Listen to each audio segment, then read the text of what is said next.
आपको दिखाएंगे चढ़ावा चोरी जांच की जद में कितने बड़े नाम।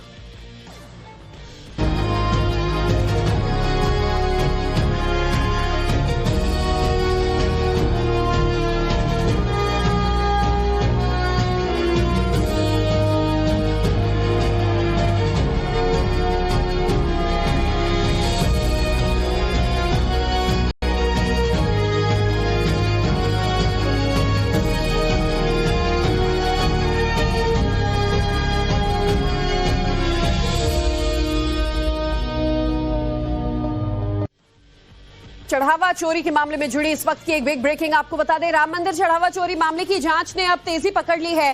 चंपत राय, अनिल मिश्रा और गोपाल राव से भी पूछताछ होगी। जांच एजेंसियों ने मामले में तीनों से पूछताछ की है। सूत्रों से जो खबर आ रही है कि पूछताछ हुई है। पूछताछ के लिए 70 से 80 लोगों को नोटिस भी जारी हुआ है। करीब 140 लोगों से पूछताछ हो रही है और तैयारियों में काफी नाम ऐसे हैं जिनसे आगे भी पूछताछ होगी। आरोपियों के मोबाइल फोन की भी जांच हो रही है। Mobile phone forensic science lab भेजे जाएंगे। डिलीटेड डेटा और चैट्स को रिकवर करने की कोशिश की जाएगी। तो बड़ी खबर, अब जांच का दायरा भी बढ़ता जा रहा है और जांच ने तेजी पकड़ ली है।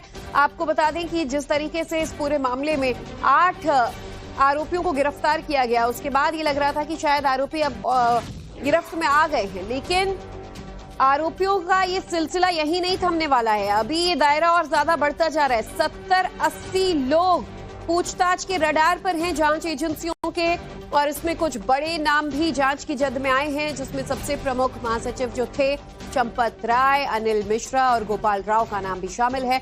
सूत्रों से खबर मिल रही है कि इन तीनों से ऑलरेडी पूछताछ हुई है।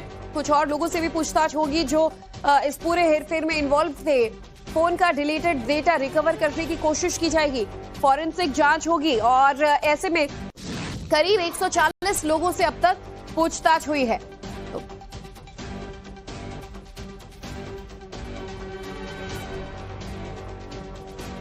तो राम मंदिर चढ़ावा चोरी मामले से जुड़े इस वक्त की एक और बड़ी खबर आपको बता दें। ट्रस्टी अनिल मिश्रा को पुलिस ने नोटिस जारी किया है। करीब 70-80 लोगों को भी पुलिस ने नोटिस दिया है। करीब 150 गवाहों के बयान दर्ज करने की तैयारी भी है।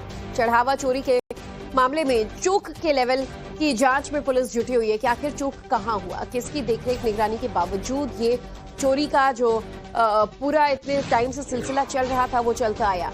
मैनेजमेंट से लेकर सिक्योरिटी, निगरानी के लेवल पर अब जांच आगे बढ़ाई जाएगी। मामले में अयोध्या पुलिस की ओर से ट्रस्टी अनिल मिश्रा, निर्माण समिति के पदाधिकारियों और बाकी 70 से 80 लोगों को पूछताछ के लिए नोटिस जारी कर दिया गया है। इस पूछताछ में पुलिस जानने की कोशिश करेगी कि मैनेजमेंट, सिक्योरिटी, निगरानी में किस लेवल पर चढ़ावा चोरी से जुड़ी चूक हुई है।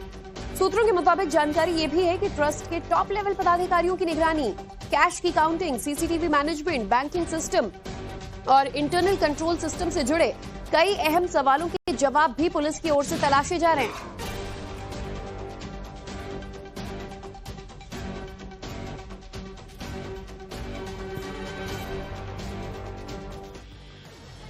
राम मंदिर चढ़ावा चोरी मामले से जुड़ी इस वक्त की तीसरी बड़ी खबर आपको बता दें। आज चढ़ावा की सेफ्टी के लिए बैंक और ट्रस्ट में बना जो सिस्टम था उसकी भी जांच होगी। मामले में कहा यह जा रहा है कि सिस्टम में दोनों पक्षों की अलग अलग जिम्मेदारी थी। पूरे सिस्टम को पारदर्शी बनाने के लिए रूल भी तय थे। एसआईटी जांच में समझौते के रूल तोड़ने के संकेत मिले हैं। समझौते के कई प्रावधानों का पालन नहीं किया गया था।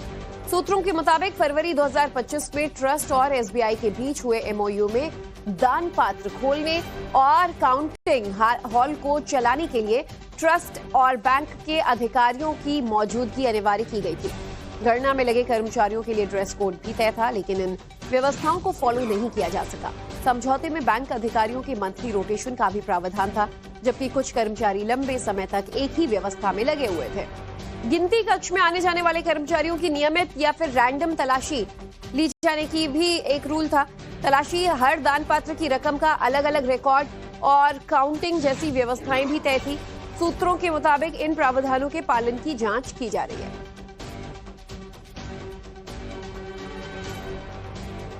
तो मनीष हमारे साथ जुड़े हुए लगातार इस पूरी खबर पर ताजा अपडेट के लिए उनका रुख कर लेते हैं। मनीष, जो बड़ी खबरें आज चंदा चोरी मामले से जुड़ी हुई आ रही हैं, जरा इस पर भी प्रकाश डालें। लेकिन इसमें सबसे जरूरी बात ये कि जिन रूल्स का जिक्र किया जा रहा है, कैसे उसकी अनदेखी यहाँ पर इतने वक्त से खुल्लम खुल्ला की जा रही थी? क्या ये किसी के नजर में नहीं आई बात कि जैसे जो प्रावधान जिसका हम अभी जिक्र कर रहे थे, ये बताएं कि रूल क्या कहते थे?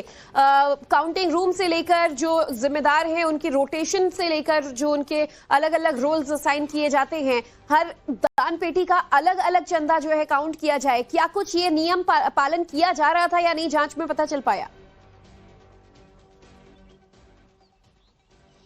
जिनकी नजर में आनी थी वही इस पर चुप्पी साधे बैठे हुए थे। बैंक और ट्रस्ट ने मिलकर एक पूरा एसओपी डिजाइन किया था कि भाई 1 महीने में जो कर्मचारी हुंडी काउंटिंग करेंगे उनको बदल दिया जाएगा, उनकी ड्यूटी चेंज कर दी जाएगी, फिर अगले महीने दूसरे कर्मचारी आ जाएंगे। इस तरह से रोटेशन बनाया गया था। इसके अलावा 2 बैंक कर्मी जो निगरानी में रहेंगे, 2 ट्रस्ट के कर्मी जो निगरानी करेंगे।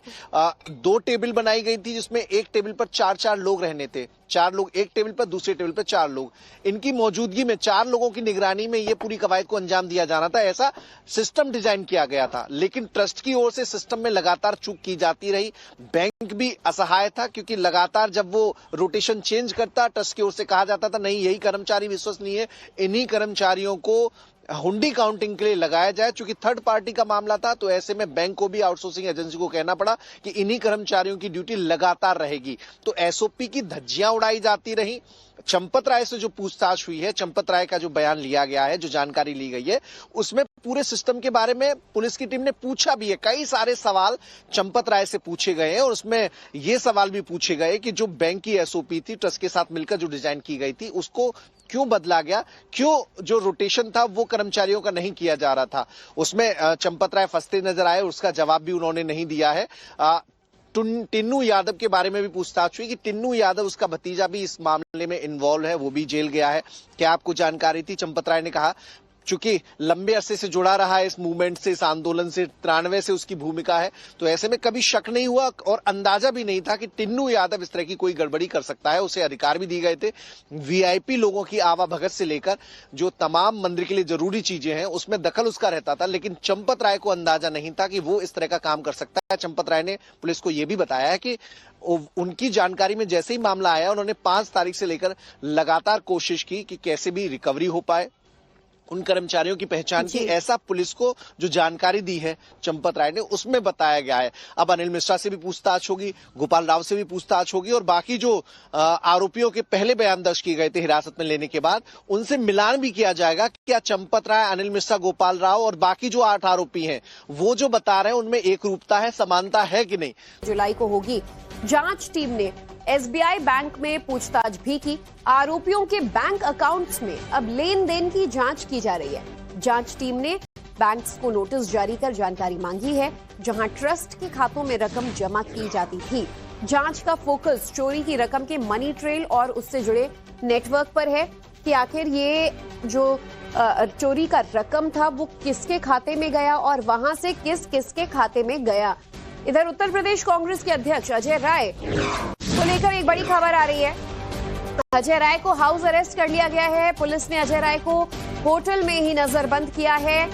अयोध्या के होटल में अजय राय को हाउस अरेस्ट किया गया है। तस्वीरें भी आप देख रहे हैं। होटल के कमरे में बैठे अजय राय नजर आ रहे हैं। चढ़ावा चोरी केस के सिलसिले में वो अयोध्या गए थे और आज यूपी कांग्रेस अध्यक्ष अजय राय के नेतृत्व में कांग्रेस के विधायक और कुछ सांसद अयोध्या जा सकते हैं। उससे पहले पुलिस की ये बड़ी कार्रवाई देखने को मिल रही है। अजय राय को होटल में ही नजरबंद किया गया है। कांग्रेस प्रदेश अध्यक्ष अजय राय जी की धर्मपत्नी आज हमारे पति चंदा चोरी मुद्दे को उठाने के लिए अयोध्या गए हुए हैं और कल उनको जनप्रतिनिधियों के साथ दर्शन करना था, लेकिन आज ही अयोध्या होटल में रुके थे, वहाँ उनको गिरफ्तार कर लिया गया है और उनको कहाँ लेके गया गया है ये तो परिवार वालों को नहीं बताया गया है। हम लोग बहुत परेशान हैं। इस सरकार से उनकी जान को खतरा है। तो अजय राय की पत्नी की बाइट आपने सुनी कि सरकार से है उनके पति के जान को खतरा है। बहरहाल पूरा मामला क्या है, चलिए हम मनीष से अपडेट ले लेते हैं। मनीष, अजय राय अयोध्या में इस चंदा चोरी विवाद को लेकर वहां पहुंचे थे। नो डाउट सियासत जारी है, लेकिन आखिर पुलिस को ऐसे क्या कुछ आसार नजर आए जिसकी वजह से नजरबंद करना पड़ा? क्या आरोप लगाए जा रहे हैं? देखिए, चूंकि अयोध्या श्रद्धालुओं की नगरी है, यहाँ पर बड़ी संख्या में लाखों श्रद्धालु आते हैं। मंदिर के दर्शन करने पर किसी की मनाही नहीं है। हर रोज हजारों श्रद्धालु मंदिर के दर्शन करते हैं, उनका आशीर्वाद लेते हैं। आस्था है, इस वजह से दूर दूर इलाके से लोग आते हैं। अजय राय भी पहुंचे हुए हैं। हालांकि जो स्थिति अयोध्या में बनी हुई है राम मंदिर चढ़ावा चोरी को लेकर लगातार पुलिस एक्शन ले रही है, उसमें पुलिस को आशंका है कि जो कांग्रेस के प्रदेशाध्यक्ष है कुछ ऐसी चीजें कर सकते हैं जिससे हंगामा, प्रदर्शन, धरना, इस तरह की चीजें न हो। तो उसको ध्यान में रखते हुए एहतियाती तौर पर नजरबंद किया गया है, ऐसा कहा गया है। बाकी चूंकि कांग्रेस के कुछ और सांसद भी पहुंचने थे, तो अयोध्या जैसी नगरी में शांति बनी रहे, ये जिम्मेदारी पुलिस की होती है, जिला प्रशासन की होती है। और उसी कड़ी के तहत ऐसे लोग जहां पर आशंका हो कि भाई इनके आने के चलते कोई हंगामा, प्रदर्शन, ऐसी स्थिति पैदा हो सकती है जिससे श्रद्धालुओं में कोई दिक्कत न हो, उनमें चिंता और सुरक्षा का भाव न रहे, उसको ध्यान में रखते हुए ये कार्रवाई की गई है, जो पुलिस के हवाले से बताया गया है। हालांकि अजय राय ने वीडियो भी जारी किया है। कांग्रेस के लोग भी वीडियो जारी करके बता रहे हैं कि भाई उनके नेता को नजरबंद करना ये गलत है, उन्हें नजरबंद किया नहीं जाना चाहिए। लेकिन पुलिस ने एहतियाती तौर पर नजरबंद किया है ताकि अयोध्या में शांति बनी रहे। लेकिन मनीष, खबर है कि कुछ विधायक और कुछ और बड़े नेता भी अजय राय के नेतृत्व में यहां पहुंच सकते हैं। आज दिन भर इस पूरे मामले को लेकर सियासत हो सकती है। देखिए, ऐसी जानकारी जरूर मिली है। हालांकि चूंकि अजय राय को ही प्रदेश कांग्रेस के जो मुखिया हैं उनको ही नजरबंद कर लिया है, तो ऐसे में बहुत हद तक मुमकिन है कि जो विधायक पहुंचना चाहते हो, जिसमें आराधना मोना मिश्रा भी शामिल है, दीपक जो पूर्व एमएलसी हैं वो भी, उनके पहुंचने की भी चर्चा थी। पीएल पुनिया बाराबंकी के सांसद हैं, वो भी, पीएल पुनिया के बेटे तनुज पुनिया जो बाराबंकी के सांसद हैं वो भी पहुंचने वाले थे। लेकिन अभी तक जो जानकारी मिली है, कोई अपने घरों से नहीं निकला है। तो संभावना अजय राय से ये है कि कांग्रेस के नेता आपस में कोऑर्डिनेशन करेंगे और उसके बाद जरूरी हुआ तो वो अयोध्या आएंगे। अभी जो जानकारी मिल रही है, हालांकि 10 बजे तक रणनीति साफ हो पाएगी कि क्या बाकी जो विधायक है, बाकी जो सांसद है जो अयोध्या आना चाहते हैं, वो आएंगे या नहीं आएंगे। जी ठीक है मनीष, आप नजर बनाए रखिएगा। हम अपडेट्स के लिए दिन भर आपका रुख करेंगे। धन्यवाद अब तक की पूरी जानकारी के लिए। दर चढ़ावा चोरी को लेकर यूपी में सियासत गर्मा गई।